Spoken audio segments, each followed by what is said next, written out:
With all of the investment that we have seen go into Forbidden Valley already this season, and all the investment which we know is to come and has already started to sort of be implemented, especially with things like Project Ocean, which as of the day of recording this, just before recording, I have in fact seen that they have put up construction fences and there is staff on site, so that's something incredible, but I'm not going to mention that in this video because that is a complete different video of its own. I've got a lot to mention on that one, so I won't put that in this video as that would completely draw this video to a complete curveball of a different subject. But something that I've found around this area is that now, especially for me, it is the standout area for Alton Towers, with the entrance facade being the helicopter that you see as you walk in where the drill used to sit, which although I saw a lot of people upset because of the nostalgia of the drill, I have to say the helicopter is a lot more eye-catching and is amazing to see. And then little details that are just incredible, like the eye that you've got on the Nemesis Reborn 0G roll, which is an awesome theming piece and is great to see, all the way down to in the queue line, and especially the Nemesis station has looked better than ever. I have to say that is an incredible investment. And although this area isn't perfect, I'm not going to make out it's like the best area in the world. There are a few things that I believe they could improve on, like that area in the queue line that is currently just rubble, and well, it sounds horrible to say, but Galactica being in the area, which is really mean to say, but the harsh part is, it isn't wrong to say. Galactica really is the worst part of Forbidden Valley right now, isn't it? The park are still adding things to this area and constantly improving, like I've just mentioned the rubble area that in the queue line, people have spotted like water pipes on site, which people have hinted is it the return of the waterfalls. We've seen the cannon in the queue line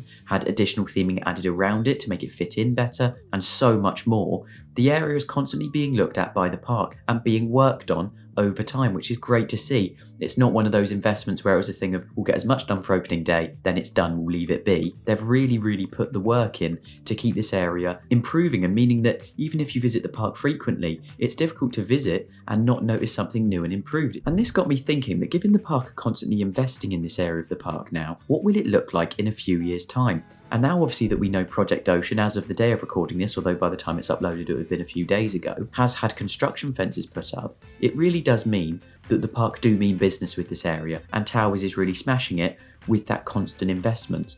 And I really have to be honest with you, the reason that I've still made this video despite the news I've heard this morning of the construction fences going up, I don't think it ends with Project Ocean for Forbidden Valley. That was a tongue twister. And that is really because I don't think that the park are just going to add one flat ride to the area, and it is purely my thoughts, there's no fact to back this up. But given how much we've seen invested there, I really do believe that we still need to take a closer look into areas around Forbidden Valley, and especially the arcade building. As I'm sure a lot of you remember, when the arcade was being constructed, a lot of people, myself included, thought why are they making it a bigger building if they're not putting something more than an arcade in there, to see it then open as an arcade and kind of have to go, well, it's disappointing, but that's Merlin to a T really, isn't it? But I have a feeling that this arcade building is not going to be a ride anytime soon. I'm not going to be ridiculous and go, although it's an arcade now, it won't be for long. I do think, however, that this arcade has been built with the future-proofing idea in mind, in that a few years down the line, I think Towers knows very well that they're going to be putting a hell of a lot of investments into the park. I think that they know once Project Ocean has settled in and been built, which could be as early as the end of this season, I've heard people mentioning. I have to be honest, although it's a lovely thought to have, I do get the feeling it won't be by the end of this season. But around next season, when I believe Project Ocean will open, we'll have all of the parts of that ride being able to settle in. I believe in a few years down the line, we'll see this arcade building be reutilised for something, which I believe could be a small-scale family flat ride, or a little side game thing for people to go in a lot, like you had the, I don't know what it's called, with the spinning beams that you have to jump and everything. I think it could be something like that to sort of improve the enticement to the area, because as we've already seen, Towers really is impressed with Forbidden Valley and wants to show it off, as they should be, because they've done an incredible job. I think another way to keep that public excitement for the area so they can advertise it as the best area in the park is to keep putting things in to keep people wanting to go, and keeping investing in things like possibly the arcade building will do just that. Now, I'm not just saying it ends with the arcade. The point I was trying to make, which I've kind of gone on a tangent there, is do you all think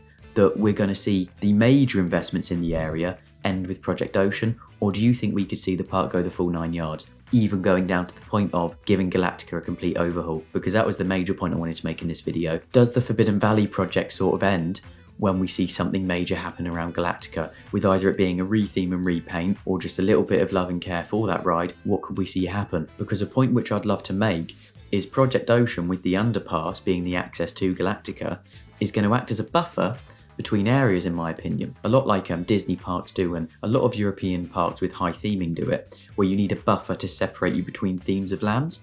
they could be using it as that. And especially with it being a tunnel you go through, it would be a perfect way to do that. Does it mean that we'll be seeing the park put these little details that are necessary in to help Forbidden Valley, and especially Galactica, because God knows it needs it? So then please do put what you think on this subject in the comments. I could be completely off with this, as I often want to stress in these videos. This is me speculating of what I believe from the news we've heard. Everyone forms different opinions on that. I'd love to hear yours, because as I always say in these videos, I'll read through those comments, and I love actually commenting back and having conversations with you all, because it's often that I'll read through it and go, oh my God, I've not thought of it from that point of view. And it's great to hear all your opinions on it, because that's the best bit about this community. We're able to share varying opinions and have discussions about it, and it's great to have. So I'd like to thank everyone who does comment on this channel, because it really does make my day, and I love interacting with you all. And I'd like to encourage you, if you're watching this video and have something you'd like to mention on this, please do put it in the comments. It would be great to see. Thank you all for watching, and I'll see you all in the next one.